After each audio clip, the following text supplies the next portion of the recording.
Hey guys, this is Pete Tiger and welcome back to the second episode of know your universe. तो जो लोग मेरे channel पे first time आए हैं, पहले मैं उनको ये बता दूं कि हम बेसिकली इस सीरीज़ के अंदर करते क्या हैं। जैसा कि आपने इस सीरीज़ का नाम तो पढ़ लिया होगा कि नो योर यूनिवर्स, तो आपको पता चल होगा कि ये सीरीज़ किस बारे में है।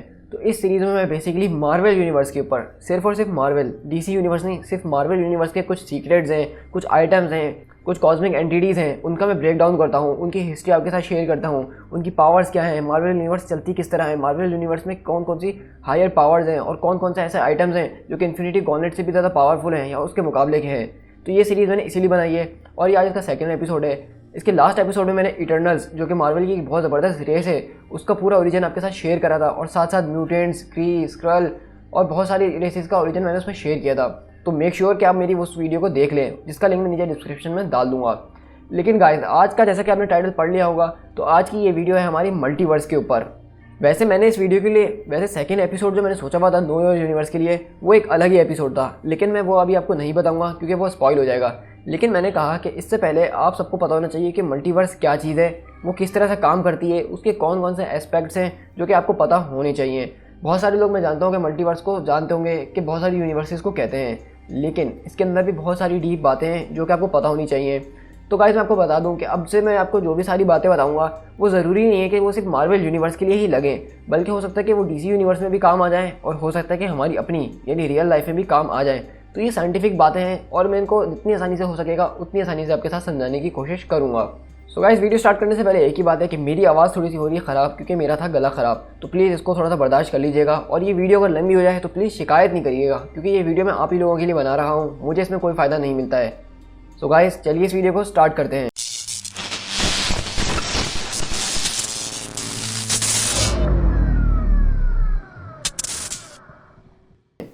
तो अगर आप लोगों को मल्टीवर्स का मतलब समझाना है तो सबसे पहले हमें इसकी बेसिक चीज़ पे जाना पड़ेगा, जो कि है यूनिवर्स। तो आप सबको पता होगा कि यूनिवर्स क्या है, तो मैं मार्वल के हिसाब से आपको बता दूं कि यूनिवर्स क्या है। तो यूनिवर्स एक ऐसी चीज़ होती है जिसके अंदर अर्थ होती है, गैलेक्सीज होती हैं और बहुत सारे सोलर सिस्टम्स होते हैं, यानी कि जिस तरह के स्क्रल हो गया, क्री हो गई, ह्यूमंस हो गए, शियार एम्पायर हो गया, ये सारे जितने भी एम्पायर्स हैं, जितनी भी गैलेक्सीज हैं, ये सारी एक यूनिवर्स के अंदर एग्जिस्ट करती हैं। और मार्वल की जो मेन यूनिवर्स है, यानी कि जिसकी हम स्टोरीज़ वगैरह पढ़ते हैं, जिसके ऊपर हम यानी कि कॉमिक्स पढ़ते हैं, तो वो यूनिवर्स है अर्थ 616। तो आप पूछेंगे कि ये 616 क्या चीज़ है, तो इसको मैं अभी वीडियो को आगे जाके आपके साथ शेयर करूंगा। लेकिन अभी ये याद रखिएगा कि बस हम जो Marvel universe, main Marvel universe है, वो अर्थ 616 है। तो ये तो हो गई हमारी यूनिवर्स, जिसके अंदर सोलर सिस्टम्स हो गए, गैलेक्सीज हो गई, अर्थ हो गई और बहुत सारी मुख्तलिफ चीज़ें हो गई। लेकिन यूनिवर्स के बाद एक नाम आता है डायमेंशन का, और बहुत सारे लोग यहाँ पे कंफ्यूज हो जाते हैं कि अल्टरनेट डायमेंशन से वो समझते हैं कि ये एक अलग ही यूनिवर्स है। लेकिन बेसिकली डायमेंशन का जो वर्ड है वो बेसिकली एक यूनिवर्स के लिए ही इस्तेमाल होता है, ना कि मल्टीवर्स के लिए। वो अक्सर हमने देखा होगा कि अक्सर हम बातचीत के दौरान यूनिवर्स और डायमेंशन के बीच फ़र्क भूल जाते हैं, और ये कोई बड़ी बात नहीं है और ये काफ़ी बार मेरे साथ भी हो चुका है। लेकिन मैं आपको बताता हूँ कि डायमेंशन क्या होता है। तो जैसे कि आपने देख लिया कि अर्थ एक यूनिवर्स है जिसके अंदर हम देख सकते हैं कि एक अर्थ है और बहुत सारे हमारे सोलर सिस्टम वगैरह हैं। लेकिन इसी सर्कल से अगर हम थोड़ा सा बाहर आ जाएं तो हम देखेंगे कि हमारी इस मेन यूनिवर्स के साथ बहुत सारी डायमेंशंस जुड़ी हुई हैं। तो इस डायमेंशंस के अंदर एसगार्ड आता है, हेल आता है, नेगेटिव जोन आता है, डार्क डायमेंशंस आता है और इस तरह के काफ़ी सारे डायमेंशंस हैं। तो इन डायमेंशन का मकसद क्या है? इन डायमेंशन का मकसद ये है कि ये डायमेंशन जो है हमारी मेन यूनिवर्स से जुड़े हुए हैं।